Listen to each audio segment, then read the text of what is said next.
Another story, and I spoke to the lady that it happened to. This is a Moroccan older lady from Herzliya, sitting in Eretz Yisrael. Okay. Rabbi Chaim Zid again advertised a story, and I did my research. Rabbi Chaim Zid goes to Gaza a couple of months ago, and he likes to go inside the tanks to see how the soldiers are hanging out over there inside the tank. He went inside one of the tanks, and he said it was almost like a Bet Midrash in there. There was a picture of the Baba Sali, a picture of one of the Rebbes, there was a picture of Chacham Ovadia, it had Shvita Hashem Nagdi Tamin, Enon Milvado. He said inside the tank was like a Bet Midrash. As he goes in, one of the soldiers, his name is Itzik, he tells Reb Chaim Zaid, Kvod Harav, I know you have a lot of stories, but a story like mine, you never heard before. Reb Chaim Zaid is like, okay, beautiful, tell me the story. He's like, no. I'm going to ruin it for you. I want you to hear from my mother herself. I'm going to give you her number, give her a call. Next time you and Beneba jump to Herzliya, it's right next to each other. Meet together with coffee, whatever it is, you're going to get the details. Okay. Reb Chaim Zaid said this guy was a little disrespectful, but stories, like he said, stories is his business, which is true. He has unbelievable stories. He did his research. He went to Herzliya, and he met this woman, the mother of Itzik. They sit down for coffee. I'm making a long story short. This Itzik is the only child. Now the law in Israel is, when you're an only child, you don't go to war. Why? Because if you're the only child, and then God forbid that person passes away, it's not good news for the Jews. Any Jew that passes away is not good news for the Jews, but it's specifically if it's the only child. So there's a law in Israel, if you're the only child, you don't have to go to war. But Itzik said after the October 7th, he said, no, I want to kill Hamas with my own bare hands. I'm not waiting around. I want to go in there. And he did. He went to war.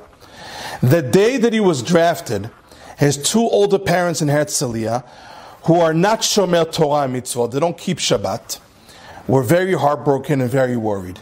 His mother that night couldn't fall asleep. She was tossing and turning. She said tossing and turning. She decided she needs to take a walk. You know, one of those walks in the middle of the night, you just need fresh air. You can't fall asleep. When my baby doesn't fall asleep, I take a walk with him in the middle of the night. That's really what I do. I go outside, need some fresh air, and it helps him out. So she said she needs to take a walk. She goes outside, she walks up and down the block, and she started walking far and far, spacing out, being worried, and she noticed at the synagogue, in the corner of the shul, the light was on. She's wondering, who's in the synagogue so late at night?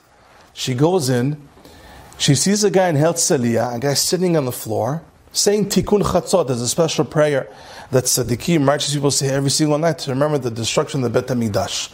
A special prayer that brings a lot of beracha to the world. This guy was sitting on the floor, praying, saying Tikkun Chatzot. She goes over to him, the mother of Itzik, and she tells him, Kvod Harav. She tells him, he told her, I'm not a rabbi at all. She told him, I need help, I'm worried. Ani mude'eget, I'm worried. I need sicha ezra. She told him the whole story, how his son went to Gaza and she can't fall asleep. He told, listen, Ani lo rav, I'm not a rabbi, I can't help you. She told him, no, you got to give me something, give me some suggestion. He's like, okay. He goes to the shelf, he takes out the first sefer that comes out in his hand. What was it? A sidur. The Avodat Hashem white sidur. He opens it up to whatever it opens to. What does he open it up to? Zmirot Shel Shabbat. The songs of Shabbat. Which song did it open up to? Ki yeshmera Shabbat edishmereni. Those who keep Shabbat, Shabbat watches over them. Those who watch over Shabbat, Shabbat will watch over them. He turned to her and said, listen, do you keep Shabbat? She's like, no, I don't keep Shabbat. He's like, well, look, this is what it opened up to. Maybe it's a siman from Shamayim. Maybe you should consider keeping Shabbat. It takes a lot of guts, by the way, to tell it to people. But that's what he told her in the middle of the night. She takes a sidur. She goes to her husband. He's asking, where were you? Or middle of the night. She told, I took a walk.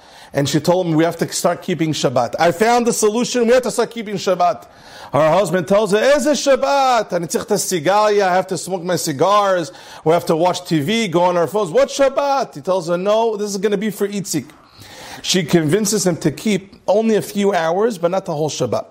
They go to a rabbi, because then they have to get a permission from a rabbi. The rabbi said, if all you could do is 3 hours of Shabbat out of the whole Shabbat, if all you could do is 3 hours, keep the first 3 hours of Shabbat Friday night.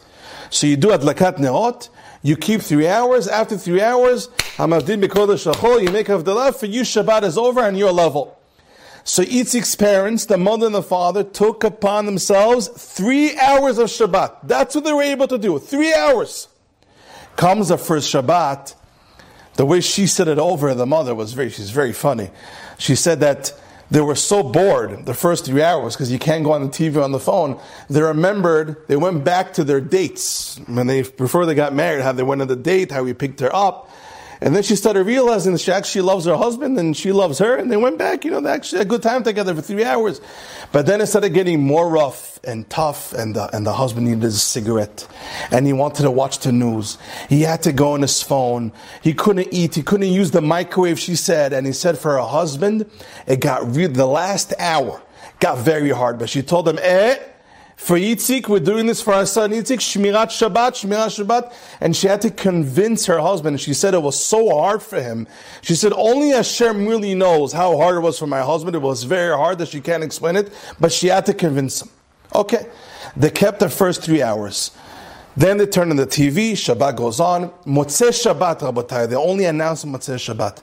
Those who remember, as soon as the war broke out, meaning when we actually entered Gaza with our soldiers, that first Shabbat, I remember when I looked in the news, unfortunately, already that Shabbat, a Hamas terrorist, Yimach Shemo V'Zichro, threw a RPG bomb into one of the tanks.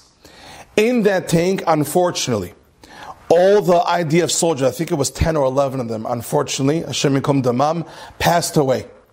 Only one person survived. But I ignored that news. I remember one person survived. It was interesting, but I moved on.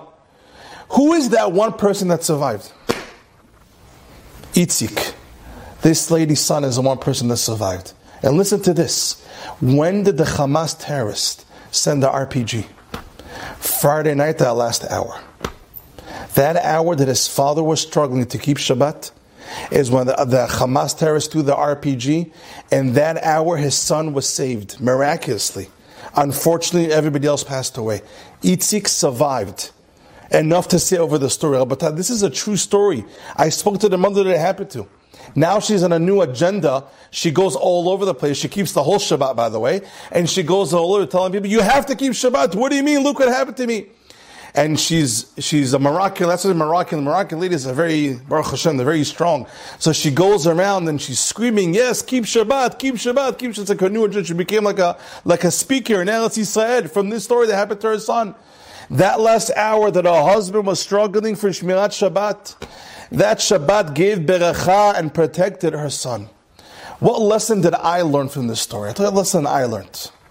How many Shabbatot in my lifetime did I keep?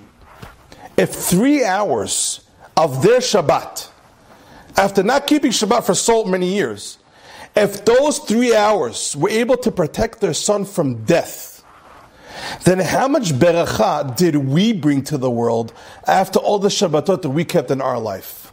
Try to make that calculation. If 3 hours did so much, then who knows? Who knows how much wealth of beracha we brought to ourselves, our family, our children, our parents, and the Jewish people, and the whole world, for all the Shabbatot and all the hours that we kept our whole lives. Do we appreciate the mitzvot that we do? Do we value the mitzvot that we do?